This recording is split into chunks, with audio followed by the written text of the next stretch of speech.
All right, chapter 34, America in World War II. Huge chapter, lots of slides. After Pearl Harbor, Americans wanted immediate revenge against Japan. That's all anybody could talk about in the United States, was to go get Japan. The government had to pretty much calm people down and say, the best approach to handling this war was to get Germany first. And that was a hard pill to swallow for a lot of Americans who were just furious at Japan because of Pearl Harbor. So the task at hand is humongous. Basically, you're fighting two wars at the same time. You're fighting Germany in Europe, and you're fighting Japan in the Pacific. So you had to make sure that you divide up your resources properly to make sure that you could cover both wars. So they had to have an order of operation.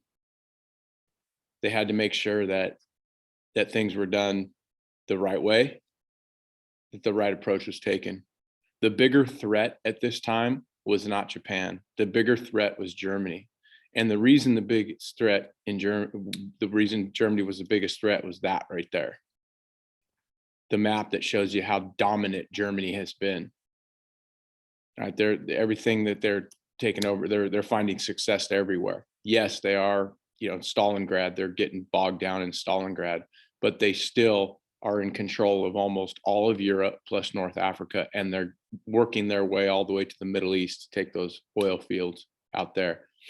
And most thought if they were able to do that would increase their chances of success.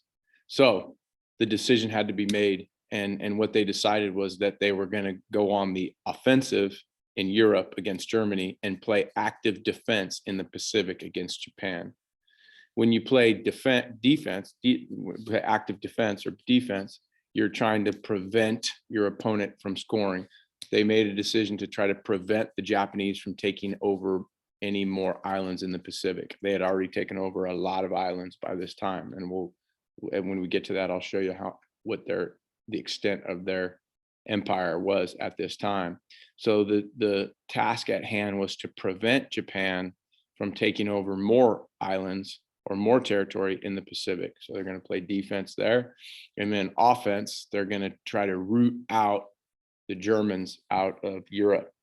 And, this was menacing right here, because we knew that if the British surrendered, and at this time, Britain was being attacked through the air by the Luftwaffe, if Britain, decided that they were going to quit, then we'd be alone against both Germany and Japan. So we didn't want that to happen. So we wanted to make sure we bolstered Britain first, and then we'll handle Japan later, although we're going to play active defense out there. With all the paranoia about the Japanese attack on Pearl Harbor, the anti-Asian rhetoric and sentiment throughout the country was high. So much so that Americans had convinced themselves that it was possible that Japan would be in contact with the many Japanese that were living on the West Coast in places like San Francisco, Los Angeles, Seattle, Monterey, places along the coast. So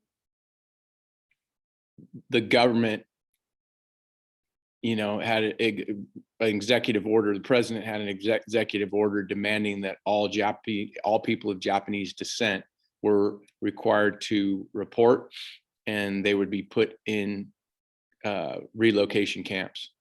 They were going to relocate the Japanese away from the coast, so there would be no operation between Japan and the people of the United States of Japanese descent. And in 1944, this case got all the way to the Supreme Court. There was a lawsuit. It was Korematsu versus the United States.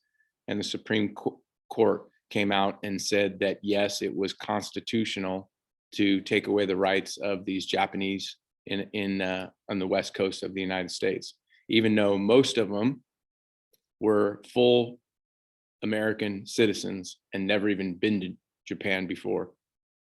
So later on, the United States, 40 years later, apologized for this and gave $20,000 reparation checks to survivors of the Japanese internment.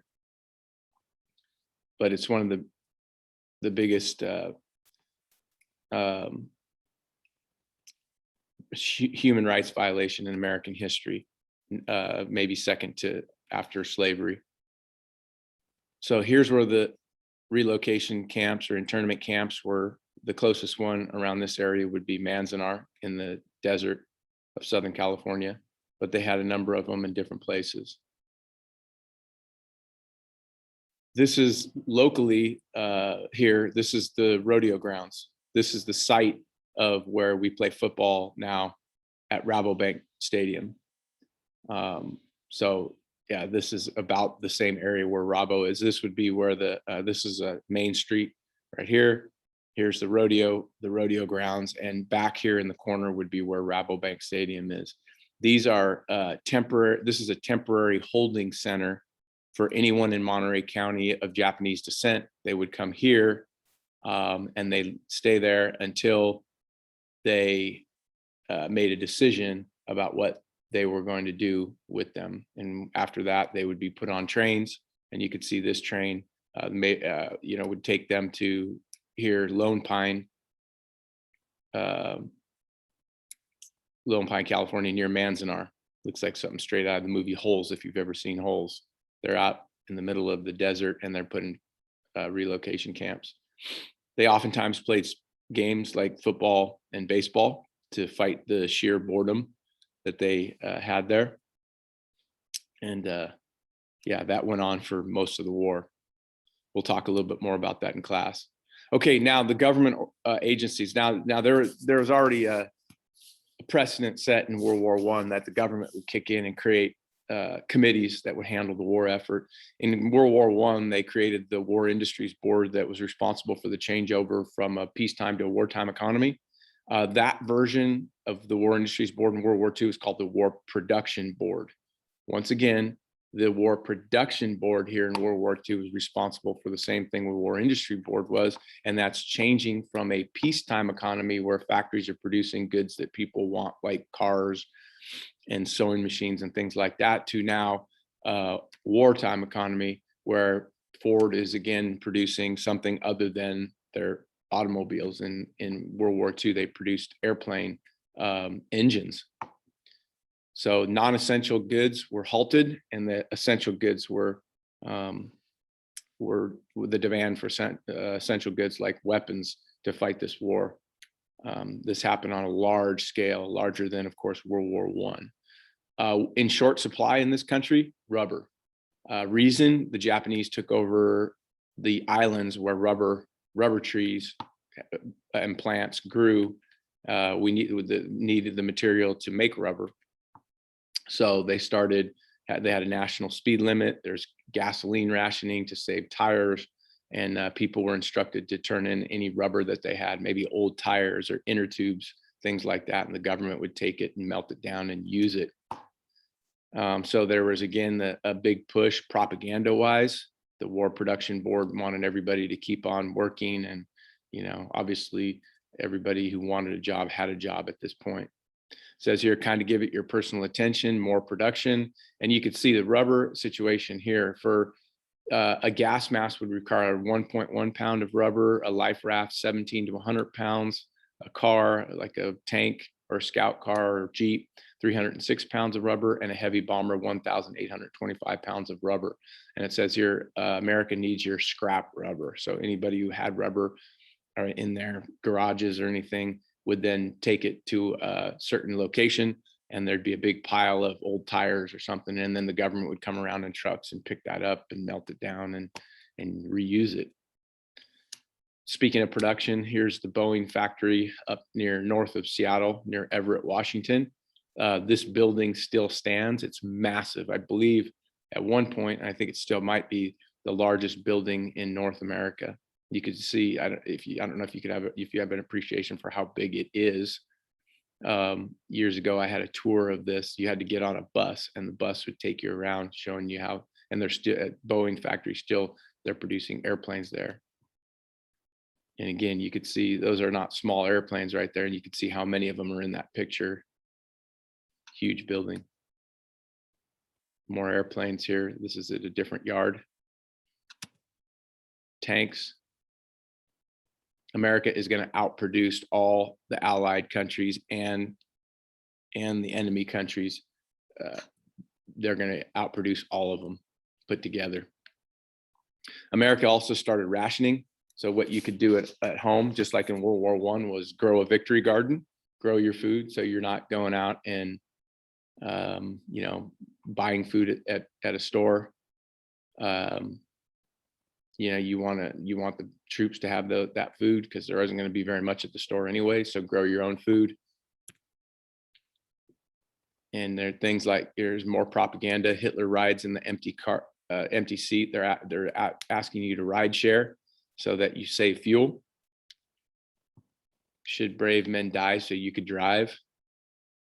Have you really tried to save gas by getting into a car club? So saving fuel was important. Saving rubber was important.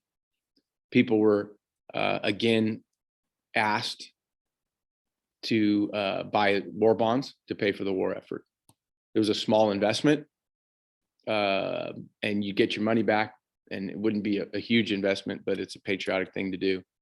People were issued ration cards like this, where they would be rationing fuel and different types of food. You got these stamps that you would use that you'd turn in, and then when you didn't have any more, you couldn't buy gas anymore. I told you about my student that I had and his great grandfather. They went through stuff and they found his ration books from World War II. Mileage rationing. You could see he lived in Salinas on Villa Street. Again, just like in World War I, people were asked not to go on strike. Some of them did go on strike, and to try to take advantage of the situation. Obviously, workers have leverage now. They are desperately needed. The Smith-Conley Anti-Strike Act was passed that let the federal government seize and operate industries threatened by strikes. So it was a combination of workers and owners of business that were threatened by government. Workers, they said, if you go on strike, you're going to find yourself on the front lines. On the other hand, they told owners of factories that if you don't negotiate with your workers, that we're going to come in and we're going to take over your mines or take over your factories. Women in World War II kicked in just like they did in World War I. It says here, the more women at work, the sooner we win. She's fixing like an airplane. This woman right here, the sketch that there was they had a real woman that was in an ad that when you go to the movies, you see this ad. The TVs weren't around yet, and her name was Rosie the Riveter. You can see it says Rosie on her lunchbox. Riveter is, they use it to screw in bolts on when they're building high rises. You can see how, she's big muscles, just, would kick in when men were gone. So many men were drafted in the military. This is actually the woman who they used as she was Rosie the Riveter. This woman right here, her name was Naomi Parker. She died not too long ago at 96 years old in 2018.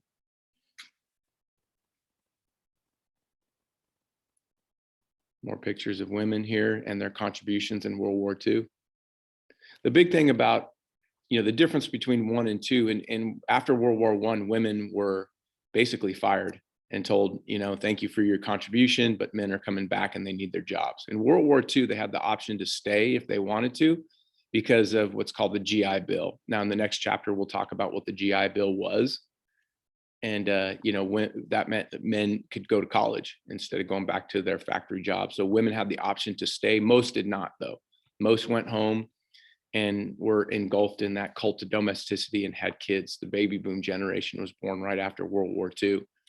And so few women did stay, but they had the option if they wanted to. Women were also in the military. They just couldn't serve in combat roles. They served as nurses in the American Red Cross. SPARS were women of the Coast Guard. WAVES were women of the Navy. And WAC, W-A-C, women of the Army Corps. There was performances at, women would, in groups, people like Bob Hope, who was a comedian, would come and entertain the troops. The Andrews Sisters singing Boogie Woogie Bugle Boy of Company B, I think. They would perform for the troops. Many of the fighting men had her pinup, Betty Grable. She was like the #1 Allied pinup girl. Like they'd have this poster of her in there with them in their tent or at home. The Bracero program, with many of the men gone, especially in places like California and specifically in Salinas and Monterey County, many people from Mexico were brought to the United States on a work program called the Bracero program. And they would work here temporarily, and then they would go back, and they would go back and forth. And this was to take over the jobs of the farm workers. Right, there were farm workers, but they were mostly Okies and Arkies, people that originally came from Oklahoma or Arkansas because of the Dust Bowl, and they were living in places locally here like East Salinas. And then when World War II hit, all those Okies and Arkies left and were fighting. It opened the door for the Bracero program. So groups of people from Mexico and other Latin American countries came up to the United States to work as farm workers, and many of them ended up staying. Here's a horrific accident that happened on Highway 1 in Chular. 28 Braceros were killed. Actually, it was more. It ended up, this was the first report, and later on they found out that it was 32 Braceros were killed. And this is south of Salinas, near Chular. And their bus was hit by a train. And they tried to have there was no place in Salinas that was big enough to hold their funeral. So Palma stepped up, and actually the Braceros held their funeral at Palma. This is in 1961, I think it was. And Palma was 10 years old at the time, and they used our gym. And there's the picture of the 32 caskets in our gym. If you look at it, here's the basket, the stage is right here. You can't see the stage, but here's the basket. They cranked it up with the same crank that we're using today. It's the same one that's been there since 1951. Here's the back office. This is Mr. Bishop's office right back there. So just to orient you to see that. This picture is taken from up in the stands, just above the stage. So Palma stepped up. I talked to someone who graduated, or was at the school at the time. I don't think he graduated at this time, but he was like a freshman or sophomore recently. And he remembers it vividly because there were all these people on campus and they still held school. They didn't cancel school on that day. So they had, thousands of people in the gym, and classes were still going on. Wartime migrations, people were moving all over the place. African Americans were moving from the south to the north to take advantage of job opportunities that opened up because there were so many jobs in these factories. A lot of whites moved down to the south to take advantage of other type business opportunities there. So there was a big time movement of people during the war. And, FDR is going to use this as a way to pump money into the South along the Appalachian Mountains, where it was very poor. But with all these African Americans moving to the North, it did cause a lot of race issues and riots over, in the factories and things like that. So there's a lot of racist feelings in the United States at this time. The Tuskegee Airmen. If you've ever seen the movie Red Tails, it's about the Tuskegee Airmen, really good movie. On July 19th, 1941, the Air Force began a program in Alabama to train Black Americans as military pilots. Primary fight training was conducted by the Division of Aeronautics of Tuskegee Institute, the famed school of Booker T. Washington. They flew more than 15,000 individual sorties in Europe and North Africa during World War II. They had destroyed or damaged 36 German planes in the air and 237 on the ground, as well as nearly 1,000 rail cars and transport vehicles and a German destroyer. In all, 66 Tuskegee trained aviators were killed in action during World War II, while another 32 were captured as POWs. So impressive record by the Tuskegee Airmen in World War II. There's actually a push to rename the Washington football team that used to be the Redskins, the Red Tails. So that's their leading contender right now. The Navajo Code Talkers, other groups that their contributions to the war. So we talked about African Americans' contributions, although they fought in segregated units. The Navajo Code Talkers were soldiers that communicated with the use of the Navajo language. And they knew that it was really, really difficult to decipher that, because code breaking was really important in World War II. And for us, as well as other countries, and no, the Germans or the Japanese were never able to break the Navajo language. They couldn't figure out. So the code talkers would talk in their native language to keep things secret. 8 future American presidents' views of the world were formed through their service in World War II. Right, Dwight D. Eisenhower, right here. Here's JFK, right there. There's LBJ, Lyndon Baines Johnson. There's Nixon. There's this is Jimmy Carter here. This is, oh my gosh, I'm drawing a blank right now. I'll come back to him. This is Reagan, and that is Bush. That's Bush. Carter. I'm totally drawing a blank on this one. Anyway, it might come to me as I'm doing this. Okay, the end of the Depression. The U.S., as you know, is going to benefit from this war. I mean, financially, the weapons industry is going to go through the roof. Farmers are going to be, all their product is going to be bought up again. The gross national product is going to more than double, as it did. And corporate profits are going to double. The wartime bill amounted to more than $330 billion, which is more than the combined cost of all previous American wars put together. That is huge, no doubt. It was 10 times the cost of World War I, 10 times the cost.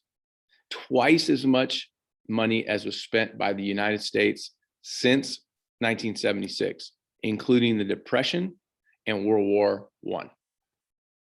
So, I mean, that is huge. $10 million were spent per hour during this war. 10 million per hour. Shocking. And it just came to me right now. That's Ford,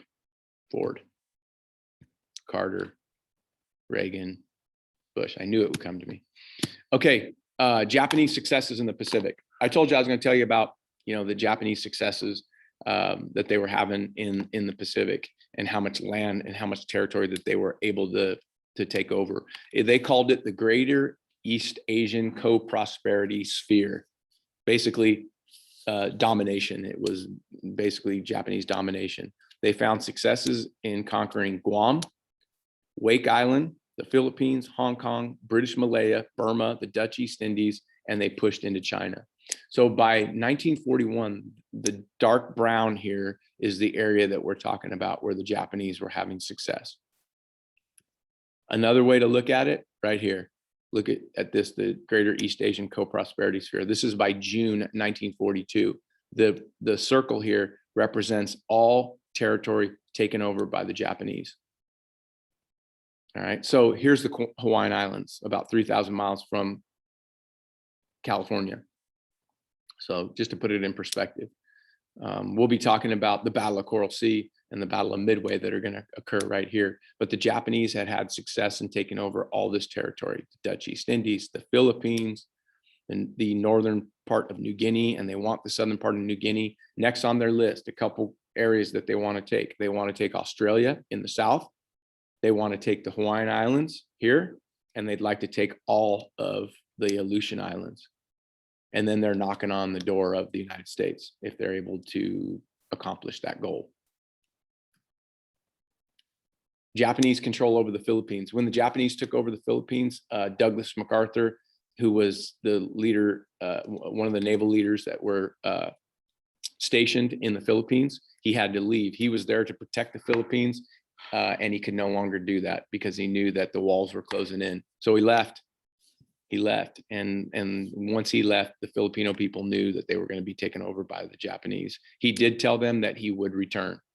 Right, the Americans needed General Douglas MacArthur in other areas, so they basically gave up the Philippines. Remember, the Americans owned the Philippines after the Spanish-American War. The Tidings and McDuffie Act was passed that would give the Filipino people their independence, but that wouldn't happen until 1947, and that's so it's still in our hands, and then we lose it to the Japanese after Pearl Harbor. And after there were American soldiers there, other than Douglas MacArthur.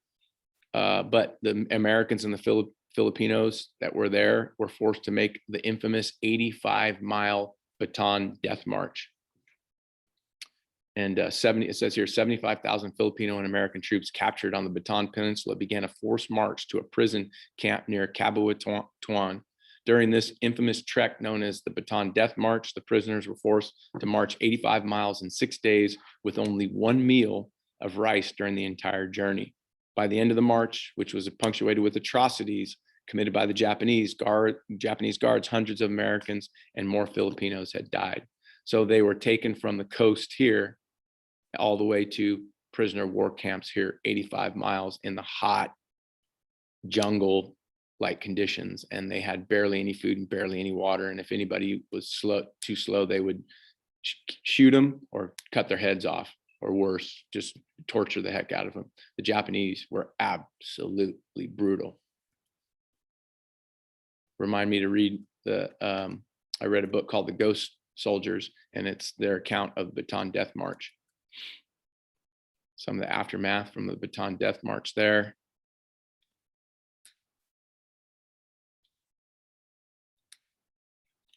I like to bring in again that local history. Here's a Salinas tank company. So there are a lot of people from Monterey Peninsula, Salinas, that were forced to march in the Bataan Death March.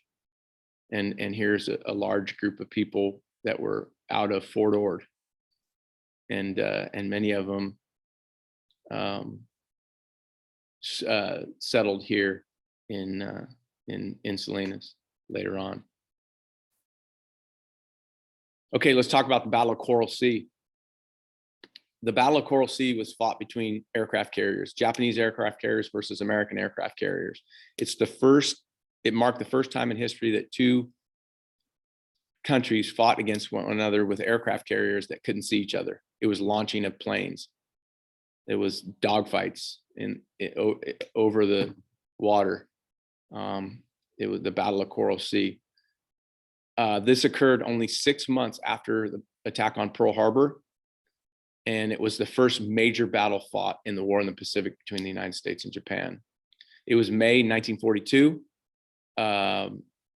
and the battle was fought here in the South, and the Japanese wanted to take Australia and New Guinea, and the Americans, of course, are playing active defense, and they're going to try to stop them from doing that. And they successfully stopped the Japanese from taking those territories. However, the Americans are able to sink some Japanese ships, and here's an aircraft carrier, a Japanese aircraft carrier that was sunk. But the Americans also lost the Lexington, which was a big floating city, basically, and it was sunk during the Battle of Coral Sea. So at the end, the American losses, they lost the Lexington, an oiler called the Neosho, the Sims, and the Yorktown was damaged, but then quickly repaired, and then saw action shortly thereafter. There were 739 deaths. So technically it's a loss, by the Americans because we lost more than the Japanese did. But the objective of keeping them or preventing them from taking Australia and the southern part of New Guinea was successful in that way. Just 1 month later, the Battle of Midway was fought, which was 1,000 miles northeast of Honolulu. The goal of the Japanese here was to take Midway Island to use it as a base to attack the Hawaiian Islands. So they in order to attack the Hawaiian Islands, they felt like they needed a base of operation, so that they weren't launching an attack from too far away. Had they been successful at Midway and taken that island, then Hawaii would have definitely been threatened. The Americans are going to win this battle. It will be the turning point in the war in the Pacific, because after this, we say, all right, we don't just want to play active defense here. We want to go on the offensive. And we decide to do that after the Battle of Midway. And the Yorktown was fixed very quickly, very hastily, I might add. And it was forced back into action within a matter of 3 weeks after it was heavily damaged in the Battle of Coral Sea. You could see here the anti-aircraft artillery, those puffs of black smoke that are being fired by the Yorktown. However, the Yorktown is sunk in the battle. But the Americans win this battle because they sink more than the Japanese did. You could see it listing badly here before it goes under. There it is on fire. Kamikaze pilot landed on it and heavily damaged it. This is the Yorktown as it looked before. Obviously, I just want you to see how many airplanes are here. I mean, there's even more airplanes. There's airplanes down here. These are where the airplanes are kept. Obviously, they can't be kept on the deck of an aircraft carrier because you can't take off and land. There's an elevator here and an elevator there where they're able to put the airplanes down here in the bottom. This is where they store all the airplanes. They're doing this for show. There might have been some kind of tour or inspection of the Yorktown, and that's why all the airplanes are up top, or they may be heavily cleaning down below. Either way, this is just for show. Right? You could see them loading an airplane here, but when they're done, they're gonna, all these planes are gonna go down the elevator and they're gonna line them up down here. Anytime you sink an aircraft carrier, all these airplanes go down with it. That's why the numbers are so high when it comes to numbers of aircraft that are lost in some of these battles. So the Japanese in the Battle of Midway lost 4 aircraft carriers, 3,500 dead, and 296 aircraft. The Americans lost to Yorktown, 132 land and carrier base aircraft, and 307 dead. So yeah, why the 296 aircraft, because many of them were on the aircraft carriers that sunk to the bottom. This is the point now where the Americans decide, okay, we could go on the offensive, and they start leapfrogging or island hopping. The main purpose of Americans going and taking over islands was like the same thing the Japanese wanted to do: take an island, use it as a base to attack other islands, and with the purpose of surrounding Japan and then going on the ground and fighting. That's what they wanted to do. So this kind of shows what they would do, like take Guam, which allows you to use Guam as a base to take Iwo Jima, which allows you to use Iwo Jima as a base to take this island right here, which allows you to surround Japan and then go an all-out battle in Japan. Island hopping, they called it. Take one island, use it as a base to another island, so on and so forth, till you totally surround Japan, and then an all-out ground war from many different sides. Now, what's going to make this, this is going to be a moot point, because the atomic bomb is going to be invented, but they don't know this at this time. This is the Manhattan Project is top secret. Not even the highest people in the Navy at the time that were fighting in this knew anything about the Manhattan Project. They didn't want them to know anything about the Manhattan Project because they wanted them to continue to fight and fight hard for the purpose of taking Japan, just in case. They had no idea if the Manhattan Project was going to be successful or not. So island hopping, offense, not defense anymore. Guadalcanal was one of the most well-known of the island hopping battles, and it occurs right down here.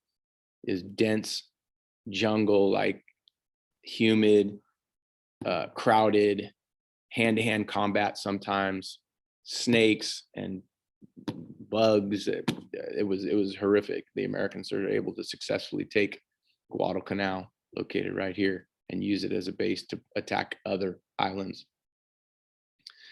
The Battle of the Philippine Sea, the take back of the Philippine Islands was first and foremost on Americans' minds. They wanted to take back that island. And Douglas MacArthur said he would return. The Battle of the Gulf of Leyte happened in October of 1944. They called it the Great Marianas Turkey Shoot because so many Japanese aircraft were shot out of the sky. 328 Japanese carrier-based aircraft and 50 land-based aircraft were blown out of the sky. By this time, it was like a video game, right? It's 1944. They've been fighting this war since 1942. So 2.5 years of fighting, and they're getting pretty darn good at anti-aircraft artillery, and they're really, the Americans are dialed in at this point. The Japanese lost almost their entire fleet of ships, 4 carriers, 3 battleships, 10 cruisers, 11 destroyers, and a sub were lost in the Battle of the Philippine Sea, or the Battle of the Gulf of Leyte. And the Japanese are never able to mount any kind of offensive after that. They're dead in the water, basically. They're going to continue to fight on the ground in some of these islands, like Iwo Jima, but for all intents and purposes, they're done after this. Kamikaze pilots were pilots who whose job it was to unload all their ordnance, their bombs, and then land their aircraft on the deck of an aircraft carrier or a battleship. They basically they would have their funeral on the deck of an aircraft carrier before they left. It was a shame. They would be shamed if they returned to the aircraft carrier. Their job was to crash land on the deck of a ship and sink that ship. And it was a privilege to them. They were taught that it was, dying for the emperor was the ultimate death.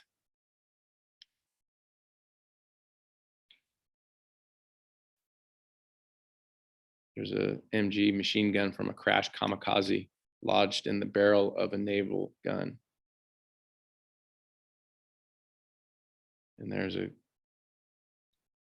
kamikaze that landed on the deck of an aircraft carrier. All right, it's part 1, chapter 34.